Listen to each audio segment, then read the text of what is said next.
بسم اللہ الرحمن الرحیم الحمد للہ وحدہ والصلاة والسلام علی من لا نبی بعدہ اما بعد۔ ناظرین کرام،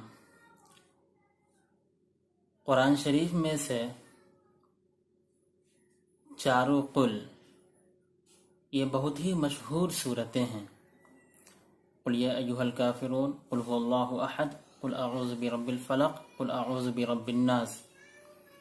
اکثر مسلمان ان صورتوں کو یاد رکھتے ہیں اور پڑھتے رہتے ہیں، نمازوں میں پڑھتے ہیں اور اس طرح بھی پڑھتے رہتے ہیں، صبح پڑھتے ہیں، شام بھی پڑھتے ہیں اور دن بھر میں کئی مرتبہ پڑھ لیتے ہیں اپنی نمازوں میں، سنتوں میں پڑھتے ہیں، فرض نمازوں میں پڑھتے ہیں، واجب نمازوں میں پڑھتے ہیں۔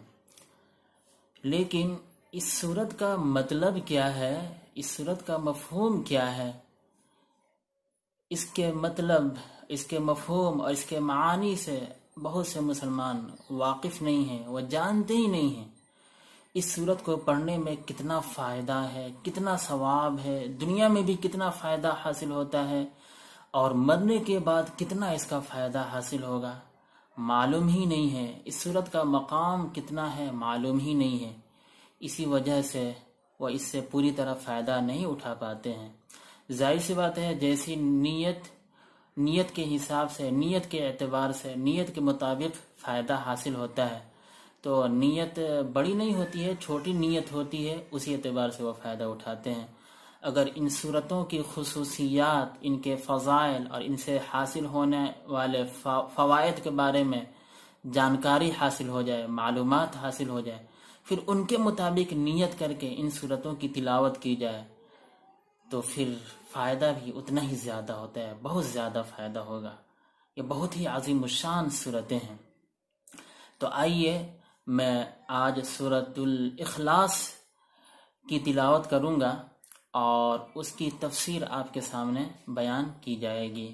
ظاہر سی بات ہے کہ تلاوت کروں گا قرآن شریف میں سے، اور جو تفسیر بیان کی جائے گی یہ تفسیر کی کتاب میں سے تفسیر بیان کی جائے گی۔ اپنی طرف سے تو کچھ کہنا نہیں ہے، اور کتاب ہی میں سے کچھ اس طرح کی بات آئیں گی جن کی وضاحت کرنا مطلوب ہو، یعنی سمجھانا ضروری ہوگا تو سمجھا دیا جائے گا انشاءاللہ۔ تو میں تلاوت بھی کروں گا سورۃ الاخلاص انشاءاللہ، اسی کے ساتھ ساتھ جب موقع ملے گا تو سورۃ الفلق، پھر سورۃ الناس بھی آپ کے سامنے پیش کی جائے گی، اور سورۃ الکافرون، قل یا ایھا الکافرون، اور چھوٹی چھوٹی صورتیں آپ کے سامنے انشاءاللہ پیش کی جائیں گی۔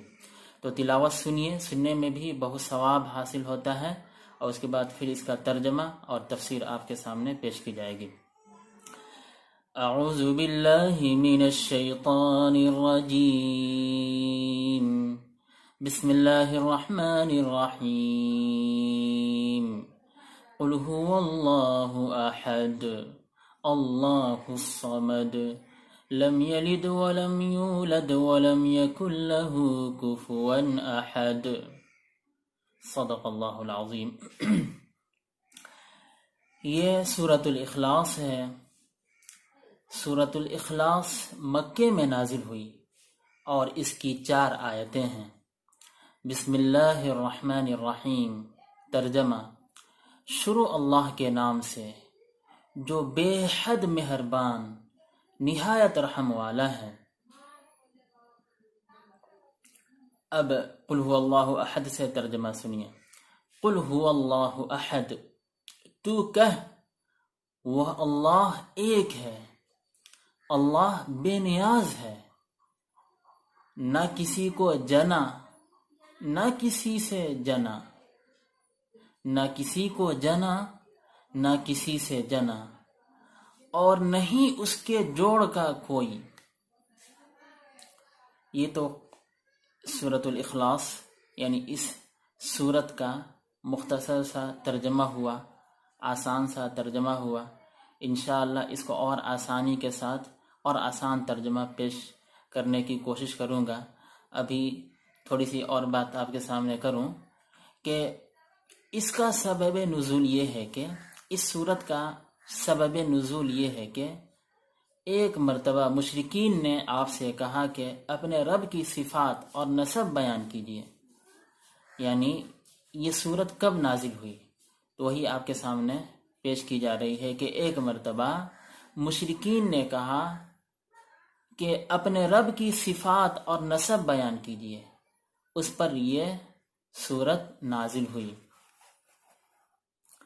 در منصور میں یہ روایت ہے مختلف اسانید کے ساتھ، مختلف سندوں کے ساتھ، کہ ایک مرتبہ مشرکین نے آپ صلی اللہ علیہ وسلم سے کہا کہ اپنے رب کی صفات اور نسب بیان کیجیے، تو یہ صورت نازل ہوئی۔ آپ ان لوگوں سے کہہ دیجیے، یہ صورت، اس کا ترجمہ آپ کے سامنے پیش کی جا رہی ہے کہ قل هو اللہ احد، آپ ان لوگوں سے کہہ دیجیے کہ وہ یعنی اللہ اپنے کمال ذات و صفات میں ایک ہے، اللہ ایک ہے، اپنی ذات میں ایک ہے، صفات میں ایک ہے۔ کمال ذات یہ ہے کہ واجب الوجود ہے، یعنی اللہ تبارک و تعالی ہمیشہ سے ہے اور ہمیشہ رہے گا۔ دیکھیے، چونکہ میں کتاب کی مدد سے، تفسیر کی مدد سے آپ کے سامنے بیان کر رہا ہوں، اس میں کچھ الفاظ ایسے آئیں گے جو آپ ہو سکتا ہے کہ ان الفاظ کے معنی نہ سمجھتے ہوں، لیکن پھر ان کے مفہوم آپ کے سامنے پیش کر دی جا رہی ہے۔ اب ظاہر سی بات ہے کہ میں نے کہا یہاں پہ واجب الوجود، تو واجب الوجود کا پورا مطلب تو ابھی آپ نہیں سمجھے، یہ بڑے بڑے علماء سمجھتے ہیں، اور اس کو پھر میں سمجھانے لگوں گا تو بہت وقت لگے گا۔ بس یہ لفظ میں نے کہا، لیکن اس کے بعد جو میں نے کہا، جو آپ اچھی طرح سمجھ رہے ہیں ان کو ذہن میں آپ رکھیے گا، اور وہی اس کا اصل مقصد ہے کہ آپ کے سامنے بیان کر دی جائے کہ وہ ہمیشہ سے ہے اور ہمیشہ رہے گا۔ کتنا آسان ہے، آپ سمجھ لیے کہ اللہ تبارک و تعالی ہمیشہ سے ہے اور ہمیشہ رہے گا۔ اور کمال صفات یہ کہ علم قدرت وغیرہ اس کے قدیم اور محیط ہیں، اور اللہ بے نیاز ہے، یعنی وہ کسی کا محتاج نہیں، اور اس کے سب محتاج ہیں، اس کے اولاد نہیں، اور نہ وہ کسی کی اولاد ہے، اور نہ کوئی اس کے برابر ہے۔ یہ تو ترجمہ ہوا۔ اس کو اور آسان طریقے سے آپ کے سامنے پیش کر دوں۔ قل هو اللہ احد، اے نبی کریم صلی اللہ علیہ وسلم کہہ دیجئے کہ اللہ ایک ہے، اللہ الصمد، اللہ بے نیاز ہے، یعنی اللہ کو کسی چیز کی ضرورت نہیں، اللہ کسی کا محتاج نہیں، سب اللہ کے محتاج ہیں، پوری کائنات اللہ کے محتاج ہیں، اللہ کسی کا محتاج نہیں۔ لم یلد ولم یولد، اس کی کوئی اولاد نہیں، اس کا نہ کوئی بیٹا ہے، نہ کوئی بیٹی ہے، نہ نواسا ہے، نہ نواسی ہے، نہ پوتا ہے، نہ پوتی ہے، کوئی بھی نہیں، اس کی کوئی اولاد ہی نہیں۔ لم یلد، اس نے جنا نہیں، اس نے نہیں جنا، یعنی اس کی کوئی اولاد نہیں۔ ولم یولد، اور نہ وہ کسی کی اولاد ہے، اور اللہ تبارک و تعالیٰ کسی کی بھی اولاد نہیں ہے۔ ایسا نہیں ہے کہ اللہ کا کوئی باپ ہو یا کوئی ماں ہو، ایسا نہیں ہے، یعنی اللہ کا نہ کوئی باپ ہے، نہ کوئی ماں ہے، نہ اللہ کی کوئی اولاد ہے، نہ بیٹا ہے، نہ بیٹی ہے، کوئی بھی۔ اللہ تبارک و تعالیٰ کسی کا اولاد نہیں، اور اللہ کی بھی کوئی اولاد نہیں۔ وَلَمْ يَكُنْ لَهُ كُفُوًا أَحَدٌ، اور اللہ کے برابر کوئی بھی نہیں، پوری کائنات میں اللہ کی طرح کوئی نہیں، اللہ کے برابر کوئی بھی نہیں۔ یہ تو مختصر سا ترجمہ ہو گیا۔ ترمذی، حاکم وغیرہ کی روایت میں ہے، ترمذی شریف حدیث شریف کی بہت بڑی کتاب ہے، اسی طرح حاکم وغیرہ اور بھی جو حدیث شریف کی کتابیں ہیں، اس میں ہے کہ مشرکین مکہ نے رسول اللہ صلی اللہ علیہ وسلم سے اللہ تعالیٰ کا نسب پوچھا تھا، ان کے جواب میں یہ صورت نازل ہوئی۔ دوسری بعض روایت میں یہ سوال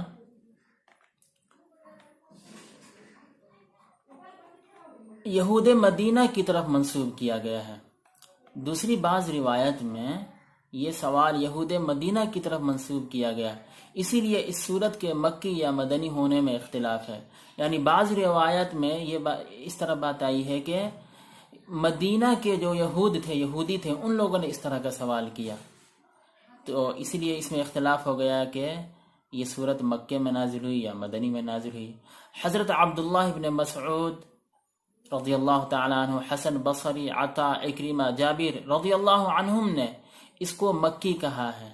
یعنی اتنے بڑے بڑے علماء اس میں، عبداللہ ابن مسعود بہت بڑے صحابی ہیں اور بہت بڑے تابعین اس میں ہیں، حسن بصری، عطا، اکرمہ، جابر رضی اللہ عنہم نے اس کو مکی کہا ہے، اور قتادہ، ضحاک وغیرہ نے مدنی۔ حضرت ابن عباس کے 2 قول منقول ہیں۔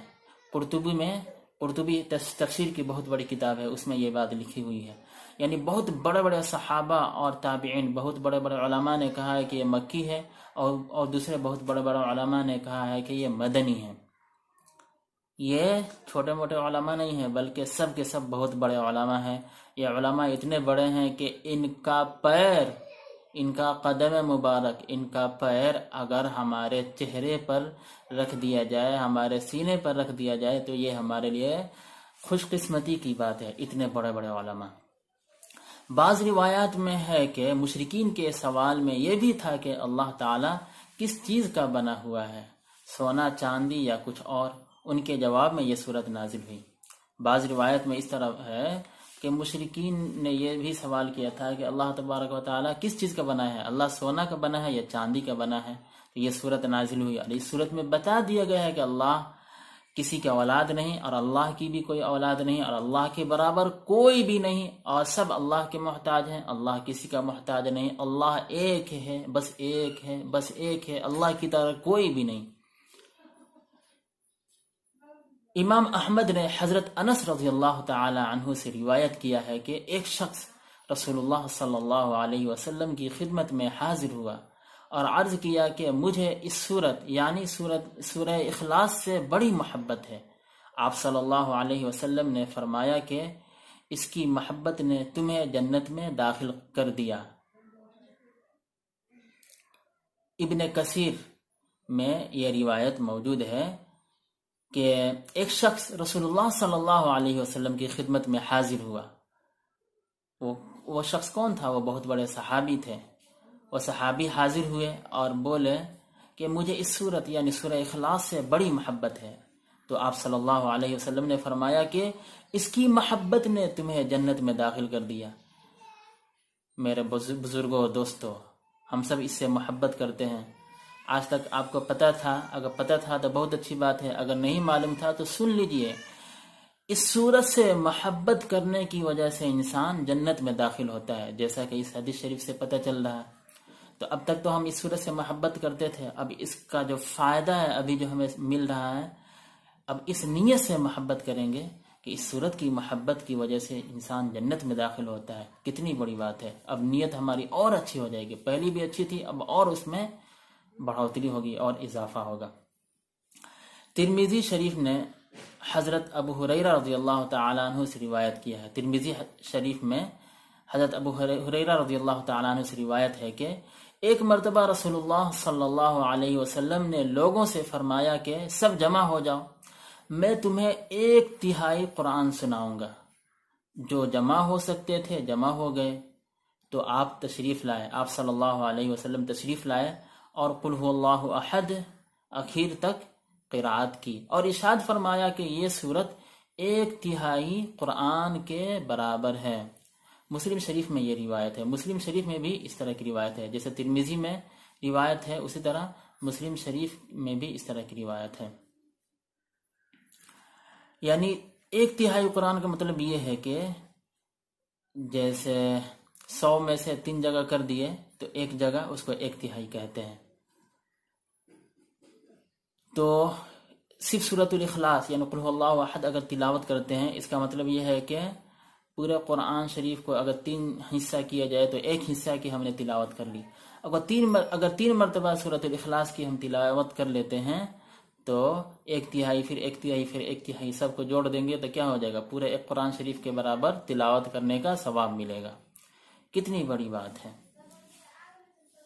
ابو داؤد، ترمذی، نسائی نے ایک طویل حدیث میں روایت کیا ہے کہ رسول اللہ صلی اللہ علیہ وسلم نے فرمایا کہ جو شخص صبح اور شام قل هو اللہ احد اور معوذتین پڑھ لیا کرے، یعنی قل اعوذ برب الفلق اور قل اعوذ برب الناس، دیکھیے بہت بڑی حدیث ہے، رسول اللہ صلی اللہ علیہ وسلم نے ارشاد فرمایا کہ جو شخص صبح اور شام قل هو اللہ احد اور قل اعوذ برب الفلق اور قل اعوذ برب الناس پڑھ لیا کرے تو یہ اس کے لیے کافی ہے۔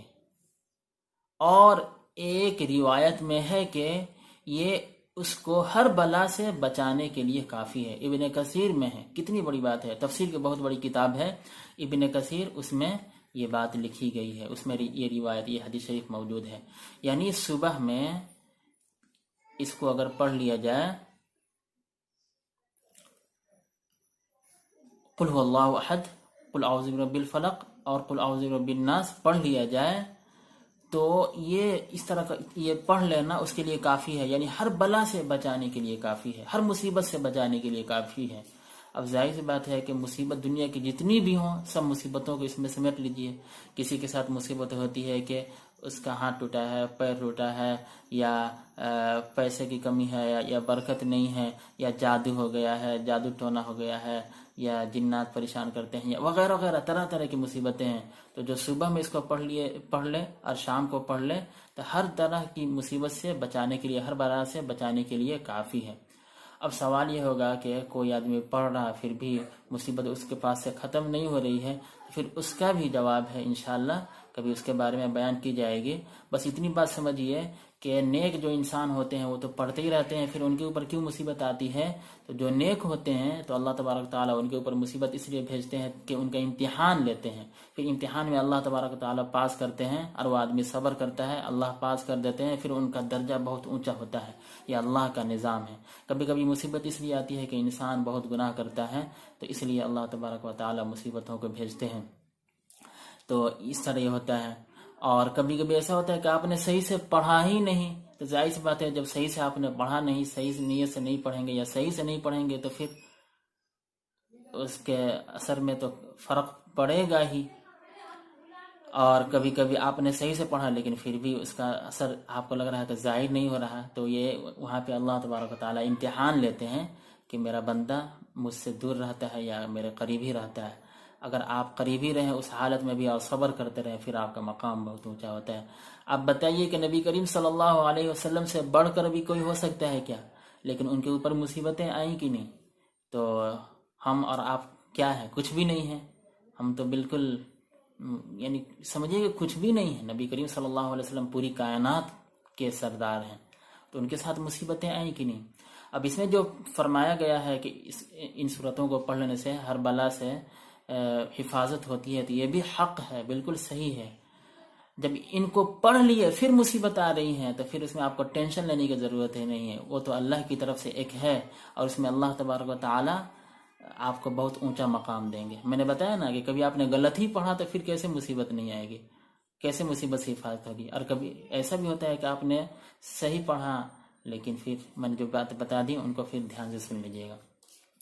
امام احمد نے حضرت عقبہ ابن عامر رضی اللہ تعالیٰ عنہ سے روایت کیا ہے کہ رسول اللہ صلی اللہ علیہ وسلم نے فرمایا کہ میں تم کو ایسی 3 سورتیں بتاتا ہوں جو تورات، انجیل، زبور اور قرآن سب میں نازل ہوئی ہے، اور فرمایا کہ رات کو اس وقت تک نہ سو جب تک ان تینوں یعنی قل هو اللہ احد، قل اعوذ برب الفلق، قل اعوذ برب الناس کو نہ پڑھ لو۔ حضرت عقبہ کہتے ہیں کہ اس وقت سے میں نے کبھی ان کو نہیں چھوڑا۔ دیکھیے یہ حدیث شریف بھی ابن کثیر میں موجود ہے کہ رسول اللہ صلی اللہ علیہ وسلم نے فرمایا کہ میں تم کو ایسی 3 سورتیں بتاتا ہوں جو تورات جو موسیٰ علیہ السلام پر نازل ہوئی، انجیل جو عیسیٰ علیہ السلام پر نازل ہوئی، زبور جو داؤد علیہ السلام پر نازل ہوئی، اور قرآن سب میں نازل ہوئی۔ تورات، انجیل، زبور اور قرآن سب میں نازل ہوئی یہ صورتیں، اور فرمایا کہ رات کو اس وقت تک نہ سو جب تک کہ ان تینوں کو نہ پڑھ لو، یعنی رات کو سونے سے پہلے ان 3 صورتوں کو ضرور پڑھ لیا کرو۔ حضرت عقبہ رضی اللہ تعالیٰ عنہ جو بہت بڑے صحابی ہیں وہ یہ کہتے ہیں کہ اس وقت سے میں نے کبھی بھی ان کو نہیں چھوڑا، یعنی وہ معمول کے ساتھ پڑھنے لگے۔ لہٰذا ہم سب کو بھی ان صورتوں کی تلاوت کر کے ہی سونا چاہیے۔ اب آئیے ایک مرتبہ پھر اس کا ترجمہ پیش کر دیا جائے تاکہ اچھی طرح بات ذہن میں آ جائے اور کچھ باتیں اور اچھی طرح بیان کر دی جائیں۔ کہہ دو کہ بات یہ ہے کہ اللہ ہر لحاظ سے ایک ہے، اللہ ہی ایسا ہے کہ سب اس کے محتاج ہیں، وہ کسی کا محتاج نہیں، نہ اس کی کوئی اولاد ہے اور نہ وہ کسی کی اولاد ہے، اور اس کے جوڑ کا کوئی بھی نہیں۔ بعض کافروں نے حضور صلی اللہ علیہ وسلم سے پوچھا تھا کہ آپ جس خدا کی عبادت کرتے ہیں وہ کیسا ہے، اس کا حسب نسب بیان کر کے اس کا تعارف تو کرائیے۔ اس کے جواب میں یہ صورت نازل ہوئی۔ ابھی جو میں نے باتیں آپ کے سامنے پیش کی ہیں ان کا خلاصہ ابھی میں پیش کر دے رہا ہوں۔ یہ قرآن کریم کے لفظ احد کا ترجمہ کرنے کی کوشش کی گئی ہے، یعنی قل اللہ احد۔ صرف ایک کا لفظ اس کے پورے معنی ظاہر نہیں کرتا، یعنی ہر لحاظ سے ایک ہونے کا مطلب یہ ہے کہ اس کی ذات اس طرح ایک ہے کہ اس کے نہ اجزاء ہیں نہ حصے ہیں، نہ اس کی صفات کسی اور میں پائی جاتی ہیں، اس کی صفات کسی اور میں بھی نہیں پائی جاتی، کسی اور میں نہیں پائی جاتی۔ وہ اپنی ذات میں بھی ایک ہے اور اپنی صفات میں بھی ایک ہے۔ اس میں ایک لفظ آیا ہے اللہ الصمد، صمد کا لفظ آیا ہے الصمد۔ اس لفظ کا مفہوم بھی اردو کے کسی ایک لفظ سے ادا نہیں ہو سکتا۔ عربی میں صمد اس کو کہتے ہیں جس سے سب لوگ اپنی مشکلات میں مدد لینے کے لیے رجوع کرتے ہوں اور سب اس کے محتاج ہوں اور وہ خود کسی کا محتاج نہ ہو۔